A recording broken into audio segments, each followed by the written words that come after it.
आज हम स्टार्ट करेंगे विजन आईएएस का मंथली करंट अफेयर। ये मंथ है नवंबर का। ये करंट अफेयर नवंबर का स्टार्ट करते हैं। पहला टॉपिक है पॉलिटी और गवर्नेंस से रिलेटेड इलेक्टोरल फंडिंग, मतलब चुनाव में फंडिंग कैसे होता है। तो विजन में इसने क्या दिया देख लेते हैं। पहले इसने दे दिया सुर्खियों में क्यों, फिर उसकी स्थिति बताया, फिर कुछ फैक्ट बताए, फिर उससे संबंधित कुछ चिंताएं बताया उन्होंने, और इसके वित्त पोषण के प्रभाव क्या हो सकते हैं। फिर इलेक्टोरल बॉन्ड्स क्या होते हैं ये पता होना चाहिए। इसके बाद लास्ट में उन्होंने दे दिया है आगे की राह, मतलब कंक्लूजन में लिख सकते हैं। तो इसका मैंने शॉर्ट में करके एक नोट्स तैयार किया, आप डायरेक्ट उससे स्टार्ट कर सकते हैं या इसको एक बार रीड कर लेंगे फिर इस नोट्स को देखेंगे तो ज़्यादा समझेगा। स्टार्ट करते हैं हमारा पॉलिटी करंट अफेयर नवंबर 2023 से। पहला टॉपिक है चुनावी फंडिंग, इलेक्टोरल फंडिंग। तो न्यूज़ में क्यों था, क्योंकि सुप्रीम कोर्ट ने इलेक्शन कमीशन से डेटा मांगा है। सुप्रीम कोर्ट ने इलेक्शन कमीशन से डेटा मांगा है कि राजनीतिक दलों को कितना फंडिंग हुई थी। इसमें दो चीज़ मैंने डिवाइड कर दिया, जो भी ऊपर करंट अफेयर था विजन का। मैंने एक मेंस के लिए क्वेश्चन आंसर प्रिपेयर किया है, मतलब क्वेश्चन आंसर मेंस में अगर इलेक्टोरल फंडिंग से रिलेटेड आए या कहीं भी आपको मेंस के आंसर में इसको बताना है एक पॉइंट, तो अगर ये पार्ट आपको लर्न रहेगा तो आप लिख दोगे। दूसरा पीटी फैक्ट क्या क्या आ सकता है। पीटी फैक्ट पहले देख लेते हैं, इसके 4 पार्ट है। जिसकी शुरुआत इलेक्टोरल बॉन्ड की शुरुआत हुई थी 2017-18 में, और खरीद कौन सकता है, भारत का नागरिक, भारत की कंपनी या भारत की संस्था ही खरीद सकती है। Third point interest free bond होता है ये। और फोर्थ पॉइंट इसे केवल एसबीआई बैंक ही बेच सकती है।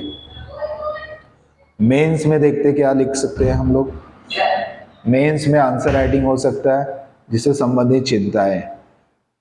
इसका पहला पॉइंट है अत्यधिक खर्च।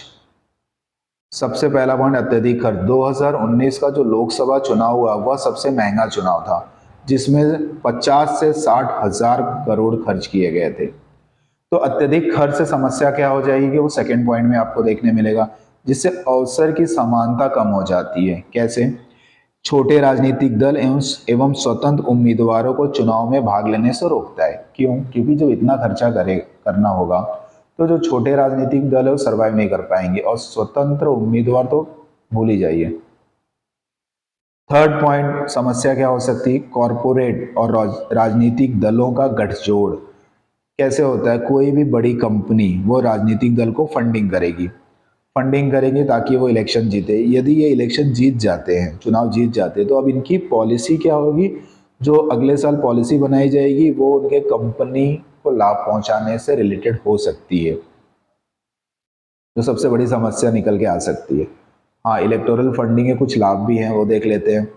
पहला लाभ है सभी लेन देन चेक या डिजिटल माध्यम से, जिससे पारदर्शिता को बढ़ावा मिलता है। सेकेंड पॉइंट दानदाताओं की पहचान गोपनीय रखी जाती है।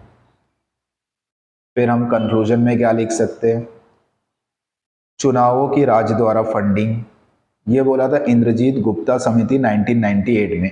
अगर राज्य फंडिंग करता है चुनाव की तो मिनिमम फंडिंग करेगा, अंधाधुंध पैसा नहीं उड़ाएगा, जिससे छोटे राजनीतिक दल या फिर स्वतंत्र उम्मीदवार भी भाग ले सकते हैं।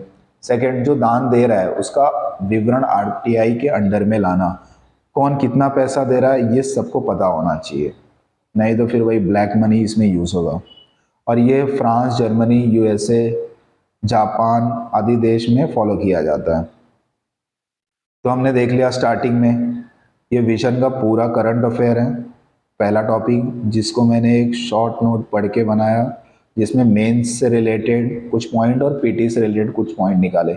इसी तरह के नोट्स आप कंटिन्यू करना चाहते हैं कि मैं ऐसे वीडियो बनाते रहो, कमेंट करिए। Thank you.